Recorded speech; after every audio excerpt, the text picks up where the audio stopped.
대전입니다. 여기는 DCC 대전 컨벤션 센터입니다.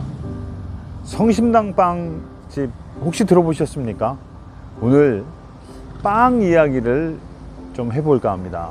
빵 이야기를 하기에 앞서 먼저 좋아요와 구독을 눌러주시면 정말 감사하겠습니다. 성심당 빵집은 1956년도에 대전역 앞에 있는 작은 찐빵집에서 영업을 시작했다고 합니다. 많은 종류의 빵 중에서도 특별히 유명한 빵들이 있습니다.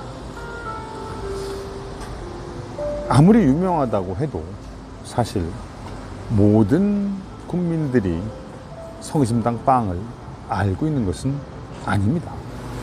이제는 사람들이 빵을 거의 주식처럼 생각을 합니다.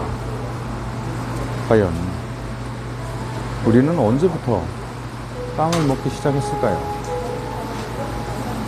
맞습니다. 정말 오래전부터 빵을 먹어왔습니다.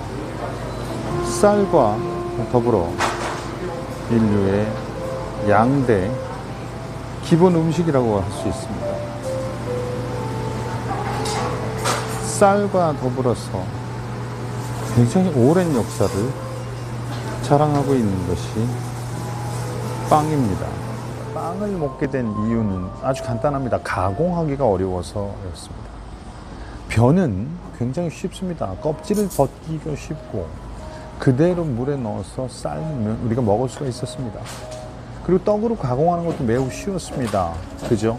익힌 쌀을 절구에 넣고 계속 찢다 보면 점도가 증가해서 떡이 돼서 우리가 먹을 수 있었습니다. 그런데 밀은 좀 달랐습니다. 껍질을 벗기기가 매우 어렵고 가공하기가 복잡했습니다. 그래서 밀을 이용해서 빵을 만들려면 반드시 가루로 만들어야 되고 그것을 섞어서 오븐에 구워야 되는 것입니다. 빵은 독일어로는 브로트, 영어로는 브레드, 네덜란드어로는 브루트라고 합니다. 이것은 고대 튜튼어인 브라우즈 조각이라는 곳에서 연유했다고 합니다. 또 프랑스어로는 뺑, 스페인어로는 빤, 포르투갈어로는 빵입니다. 이것은 그리스어의 바, 라틴어의 파니스에서 유래됐다고 합니다. 밀을 이용해서 빵을 만들기 시작한 것은 기원전 6000년 정도로 거슬러 올라간다고 합니다. 이때에는 빵을 만들었다기보다는 밀과 곡류를 갈아서 미음처럼 먹다가 그것을 남겨놓은 것이 수분이 증발하면서 무발효 빵의 형태가 시작됐다고 합니다. 밀의 원산지는 터키와 그 인근 국가라고 합니다. 이것이 서남아시아를 거쳐서 이집트로 전달이 되게 됩니다. 이집트에서 처음으로 발효 과정이 시작이 되고 기원전 800년경에 로마에 전파가 됩니다. 이때부터 제빵 기술이 발전을 하게 됩니다. 특히 제빵 기술이 발전을 하게 된 데는 가축을 이용한 분말화에 박차를 가했기 때문이라고 합니다. 여러분 왜 그런 거 많이 보셨죠? 말이 이렇게 수레를 돌리면서 그 큰 돌, 연자방아처럼 돌려서 밀가루를 만드는 것을 말합니다. 이것이 르네상스 시대가 되면서 이 빵이 유럽인들의 삶으로 이제 들어오기 시작을 합니다. 특히 17세기 후반에 이르러서 빵을 부풀리는 효모균이 발견됩니다. 이게 그전까지는 발효되지 않은 빵을 먹었다는 거죠. 성경에 나오는 그런 무교병에 가까운 빵들을 아마 먹었을 겁니다. 그런데 이때 17세기에 들어서야 비로소 빵을 부풀리는 효모균이 발견이 되고 이것이 19세기에 여러분 우유로 유명한 파스텔을 아시죠? 그 파스텔에 의해서 효모균을 쉽게 배양한 이스트가 만들어지게 됩니다. 이때부터 비로소 대중들이 빵을 쉽게 접하게 되는 것이죠. 한국은 언제 들어왔냐면요, 1890년대에 외국 선교사에 의해서 빵이 들여왔다고 합니다. 이때 정동불학부라는 곳에서 빵이 처음 선보였다고 합니다. 그때 빵은 면포라는 이름으로, 또 카스테라가 설고라는 이름으로 만들어져서 우리 대중에게 소개가 되었다고 합니다. 이것이 한국에서의 빵의 시초라고 합니다.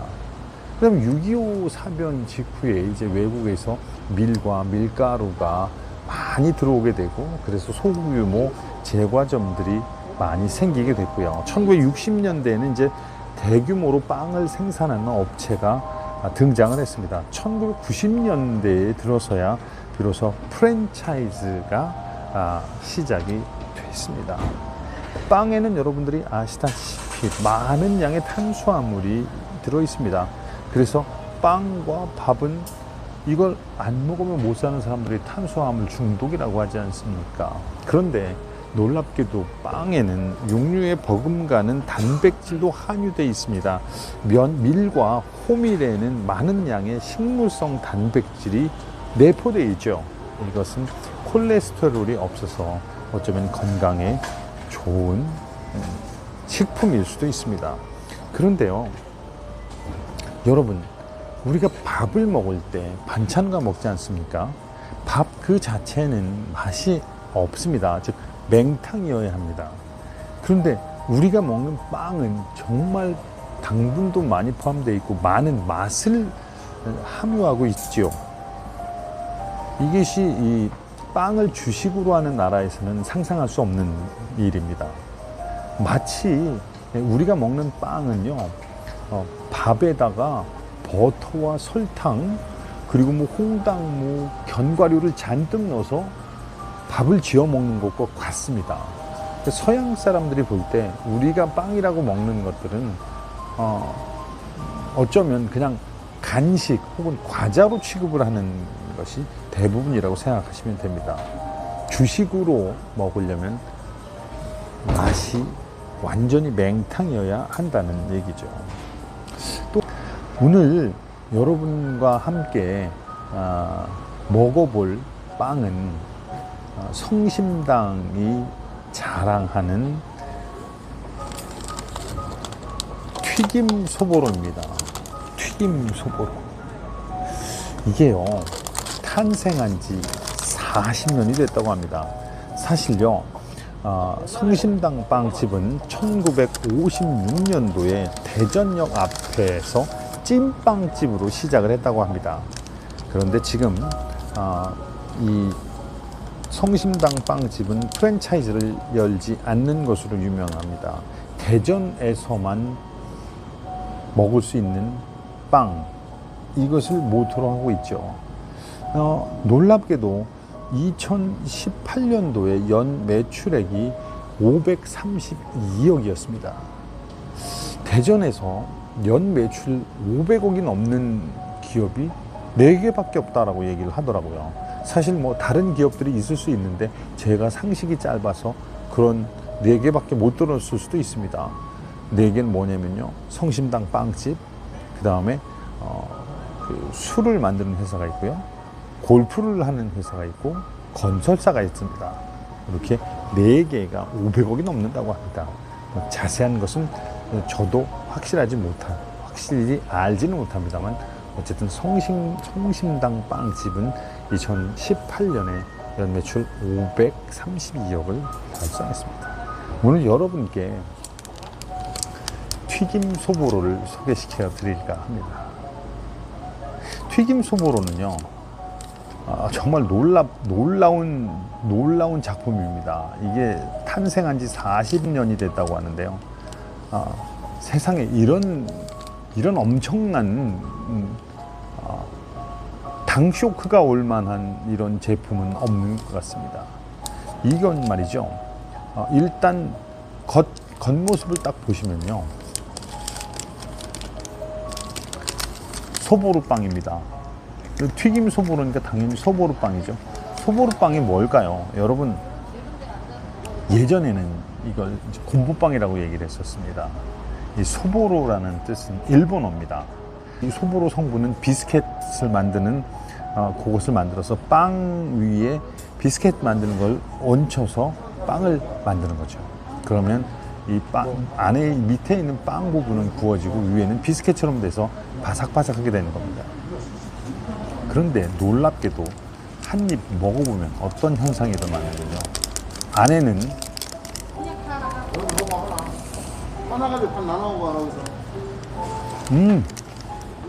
정말 맛있습니다.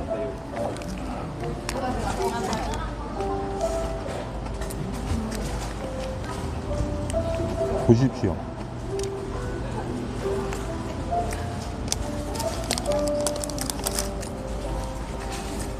팥소가 들어 있습니다. 여러분, 단팥빵이란 얘기입니다. 단팥빵과 소보로빵, 그걸 하나로 만들어서 튀겼습니다. 세상에 튀겨서 맛없는 음식은 없습니다. 구두도 튀기면 맛있다고 하지 않습니까? 소보로빵은 그 몹시 오래전에 만든 빵입니다. 이거 역시 일본에서 만들어진 거죠. 근데 일본에는 이 소보로 빵이 없습니다. 소보로가 일본어이긴 하지만 소보로 빵을 일본에 가서 찾아 드실 수가 없습니다. 일본에서 소보로 빵과 비슷한 빵을 찾으시려면 메론빵을 찾으셔야 됩니다. 그런데 메론빵은 붕어빵과 같습니다. 붕어빵에 붕어가 없듯이 메론빵에는 메론이 들어가 있지는 않습니다. 다만 모양새가 메론과 같다고 해서 그들이 메론빵이라고 부르는 거죠. 그 안에 들어가 있는 단팥빵, 예전에는 우리 앙꼬빵이라고 얘기했습니다. 일본어로는 앙빵입니다. 기무라 야스베라는 사람이 있었습니다. 이 기무라 야스베가 52세가 되던 해에 빵집을 차립니다. 그것이 1869년입니다. 그런데 그때 당시에는 유럽에서 들어온 빵들이 지금의 일반적인 유럽에서 먹는 빵처럼 너무 맛이 없었습니다. 맹탕이었습니다. 그래서 일본 사람들은 그걸 좋아하지 않았죠. 빵 안에 앙꼬를 넣으면 정말 맛있겠다. 그래서 그 시도를 합니다. 그런데 할 때마다 실패라는 거죠. 배합이 안 되는 겁니다. 그 5년간을 노력해서 결국은 성공해내서 지금의 단팥빵의 형태가 만들어집니다. 어떻게 됐겠습니까? 대박 터졌습니다. 그리고 난 다음에 거기에 뭐 흰 앙금이 들어가 있는 뭐 그런 빵도 나오고요. 지금 성신당 빵에는 고구마를 또 안에다 넣은 그런 고구마 튀김 소보로 빵도 있으니까 여러 가지 형태로 만들어집니다. 하여튼 이 일본의 핵심적인 빵이죠. 단팥빵과 소보로빵, 이 두 개를 합쳐서 튀겨낸 튀김 소보로, 40년 동안 사랑을 받아왔던 튀김 소보로 빵, 이 빵을 여러분께 이야기하면서 여러 가지 빵 이야기를 했습니다. 앞으로 우리가 알고 있는 수없이 많은 빵들의 기원과 그것이 어떻게 만들어지고 어떤 방식으로 만들어지는지를 여러분과 함께 나누도록 하겠습니다. 지금까지 정소신 텔레비를 시청해 주신 모든 분들께 신의 가호가 항상 있기를 바라겠습니다. 감사합니다.